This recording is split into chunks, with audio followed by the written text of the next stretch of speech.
के पिछले भाग में आपने पढ़ा कि नील आभा के करीब आ चुका है और दोनों अब एक हो चुके हैं, लेकिन तभी से वो खुद को बहुत कमजोर महसूस कर रहा है। अब आगे नील का शरीर काफी कमजोर हो चुका है, यहाँ तक कि बाथरूम तक भी नील बहुत मुश्किल से जाने लगा। आभा का इस बात की ओर बिल्कुल भी ध्यान नहीं था।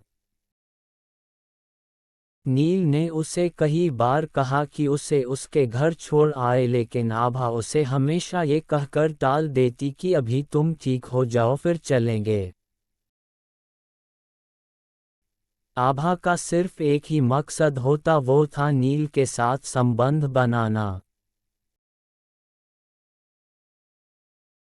यहाँ तक कि नील की इच्छा न होने पर भी आभा उसे मजबूर किया करती।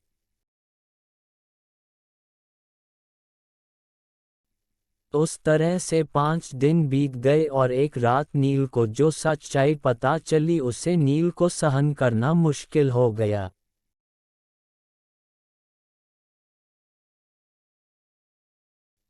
एक रात को आभा खूबसूरत सी पोशाक पहनकर नील के करीब आती है, लेकिन नील अब बहुत कमजोर हो चुका है।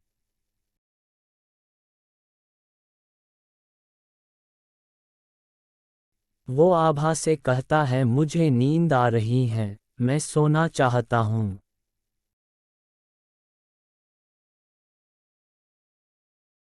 ये कहकर नील जैसे ही दूसरी करवट लेकर सोने लगता है कि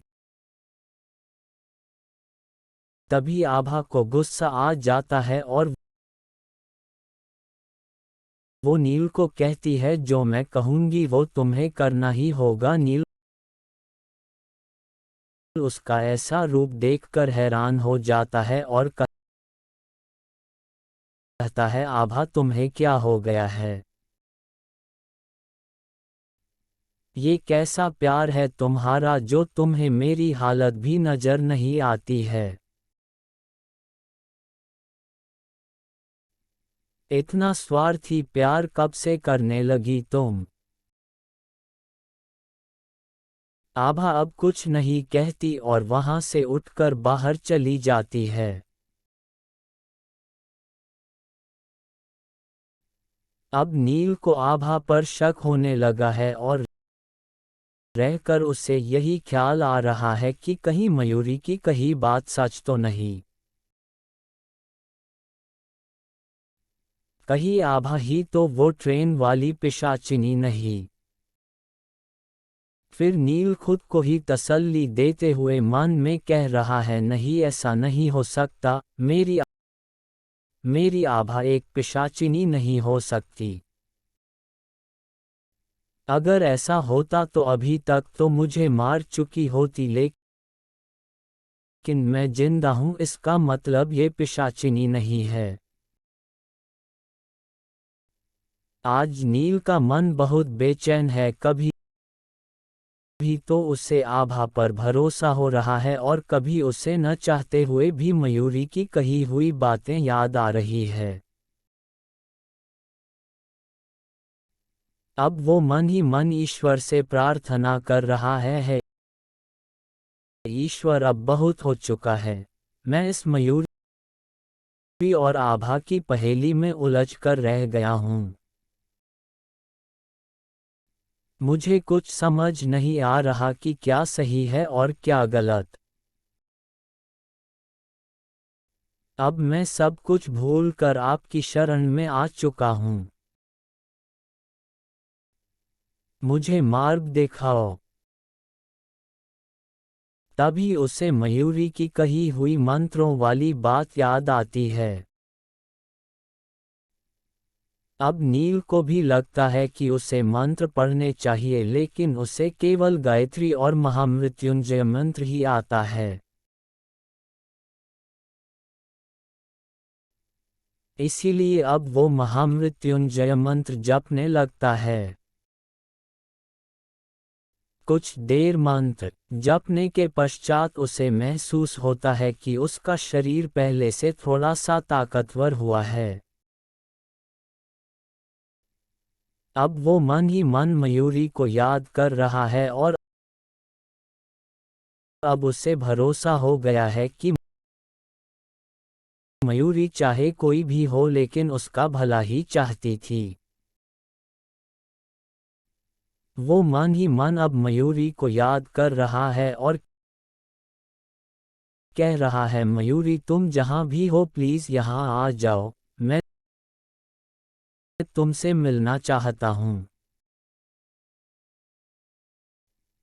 तभी एकाएक उस कमरे का दरवाजा बंद हो जाता है और जोर से बिजली चमकती है। एकाएक तेज रोशनी दिखाई देती है। वो रोशनी इतनी तेज है कि नील अपनी आंखें बंद कर लेता है। जैसे ही वो आंखें खोलता है तो देखता है उसके सामने मयूरी खड़ी है। नील मयूरी को देखकर इतना प्रसन्न होता है कि अब वो बिस्तर से उठकर उसे गले लगा लेता है। तभी उसे महसूस होता है कि अब वो और भी बेहतर महसूस कर रहा है। अब मयूरी नील को दिलासा देती है और उसे बताती है, नील तुमने मेरी बात नहीं मानी और उस समय ट्रेन से कूद गए। मैं बिल्कुल सही कह रही थी, ये आभा ही ट्रेन वाली पिशाचिनी है। काश कि तुम उस समय रुक जाते तो आज पिशाचिनी के इस घर में कैद न होते।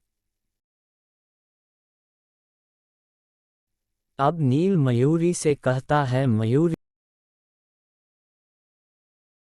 मैं इस पिशाचिनी वाली पहेली में बहुत उलझा हुआ है। प्लीज मुझे आज सब बताओ कि मेरे साथ ये क्या हो रहा है, नहीं तो मैं पागल हो जाऊंगा। अगर नहीं बताऊंगी तो तुम पागल नहीं होंगे बल्कि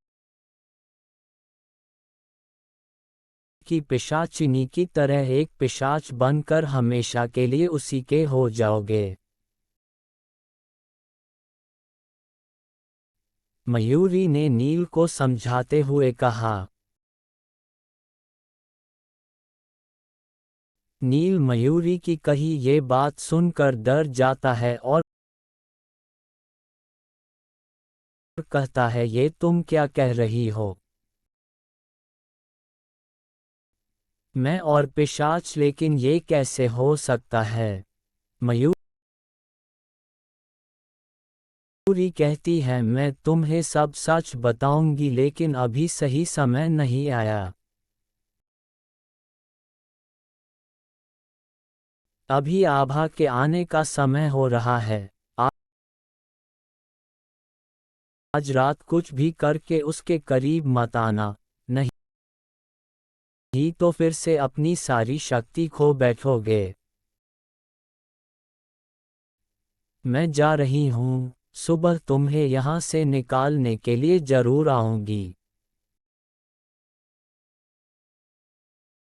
अपना ख्याल रखना नील। अभी नील उसका हाथ पकड़कर कहता है, सुनो, एक बात तो बता जाओ। मयूरी नील से पूछती है, क्या? बोलो। नील अब उससे पूछता है, बस इतना बता जाओ, कौन हो तुम? अब मयूरी मुस्कुराती हुई कहती है, तुम्हारी अधूरी मोहब्बत।